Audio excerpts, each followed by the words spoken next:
Hello, friends. This is Dorothy Wilkinson, also known as Dee-Dee Devon of Divine Intervention, Lifestyle and Nutrition Health Coaching. Today, I'm being called to share with you what I've learned and personally experienced about abundance.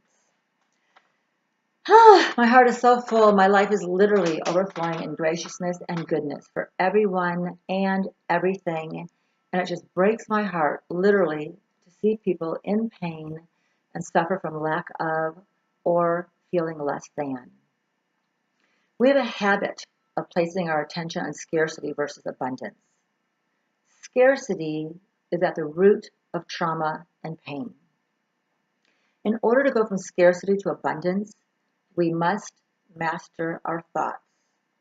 Our attention is the most powerful resource we have, and we need to protect it.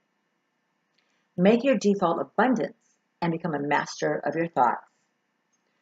Becoming a master of your thoughts, of directing your attention, is greatly influenced by these following three things that I'd love to share with you now. First, and probably most important, is our inner language. How do you speak to yourself? Do you self-bully without even realizing it? Do you ask yourself, what's wrong with me? If your answer is, I don't know, those three little impactful words, I don't know, becomes reality. The moment we say, I don't know, is really important to pay attention to. It is the moment we self-bully and make ourselves the victim. I don't know literally toxifies your body with doubt. What should you replace it with? How about this? I wonder. I wonder opens up your subconscious mind and the heart to more creative solutions. For example, I don't know how to work on self-doubt turns into, I wonder how I might believe in myself. I wonder changes everything that happens after that. Secondly, our inner tone. What is the tone of your inner voice? The voices that traumatized us in childhood become the voices we say to ourselves in adulthood. Is your inner voice nurturing, or does it sound like an inner bully? And it's likely you have both, and that's okay. But we want to build our most nurturing inner voice. And this is how we reparent our younger selves who didn't know what we know today. You've made decisions and conclusions that didn't have the wisdom that you know now. We spend most of our waking hours listening to our inner voice and our inner tone. So what does it sound like? And how do we train it to what's mostly going to serve our heart? I work on my inner tone with a mantra that I'd like to share with you, and it goes like this. Yes, love. Of course, love. Whatever you need, love.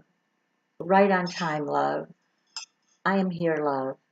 First for you, then for others. Yes, love. Of course, love. Whatever you need, love. Right on time, love. I'm here, love. First for you, then for others. And finally, our inner beliefs. To receive abundance, you want to feel worthy of it, which requires deep work of building compassion for all parts of ourselves. Most of us have parts that we feel are not worthy or that we love. These are the parts that we shame, deny, or carry guilt for. And the more compassion we can bring to all parts of ourselves, the more care and compassion we can give to others. Do you ever feel like when someone disrespects you that you want to bite their head off? Do you believe that the rage inside of you is what makes you a more right, important, and powerful person? How would you like to have a new narrative around becoming a more gentle man or woman? Never mistake my gentleness or kindness for weakness. You no longer have to feel confused or victimized inside of your sensitivity. Let your sensitivity be your unique strength, your ability to feel and move hearts. Is it time for you to repair your relationship to caring for yourself and your needs? Every step of the way, building compassion for all the characteristics you receive as flaws. It's amazing how when you actually listen to part of you, how it loses its grip. It just lets go. It's like, oh, thank you. So incredible. Replace your belief from "I'm fat, stupid, or ugly" to the belief that you are a heart warrior. You can choose to fall in love with your heart and become a heart warrior. Choose to put your attention there. May the purpose of your thoughts be to serve your open heart. May the purpose of your thoughts be to serve your open heart.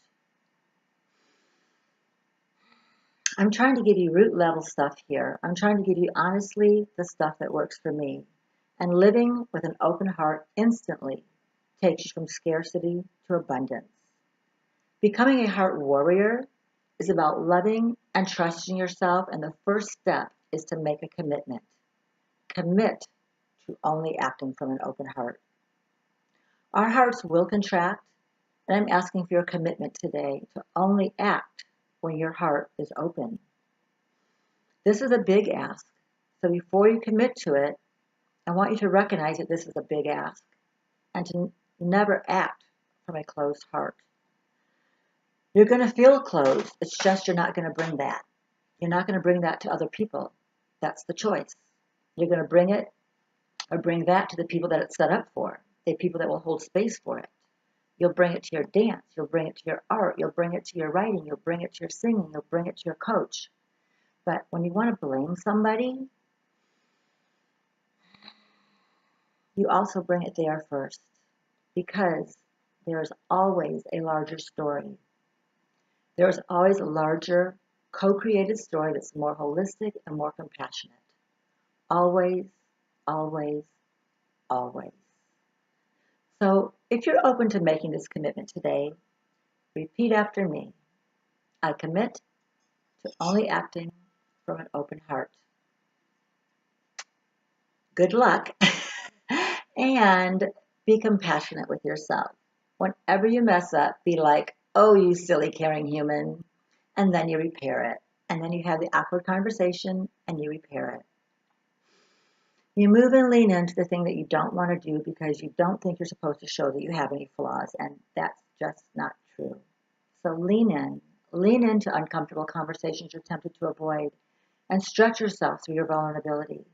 Communicate from an open heart and trust whatever comes from that open, undefended heart. And what's awesome about this is that if your heart is open, it's like an on-off switch. If your heart is open, then whatever you're saying, whatever you're writing, whatever you're thinking is trustable. If your heart is closed, it's the opposite. And that's it. So simple. It works. So just like be aware, is my heart open? Do I really want to have this conversation? If not, it's not the time. I love you, and this is not the time. I love you, and this is not the time. And just to repeat this, if you're tempted to blame someone else for how you're feeling, bring it to your coach and bring it to your art. Singing, dancing, fitness, sports. Following this ethos keeps energy flowing and creates a space that welcomes abundance. Becoming a heart warrior is not a destination, it's a practice. And my request is that you stay in continuous motion towards creating the life you want. We live in a world of immense love and intense pain, and our ability to take action on this pain creates numbness, despair, and overwhelm. This pain makes it very hard to feel and receive abundance of love and beauty that is all around us. But there's a better future that I know is possible. We can take action on this pain, and it starts with you and me. It starts with us opening our hearts more and more. The universe only gives you what you are able to hold. So the question is, how much are you willing to hold? It's not what you get, it's what you let. Namaste, and have a beautiful day.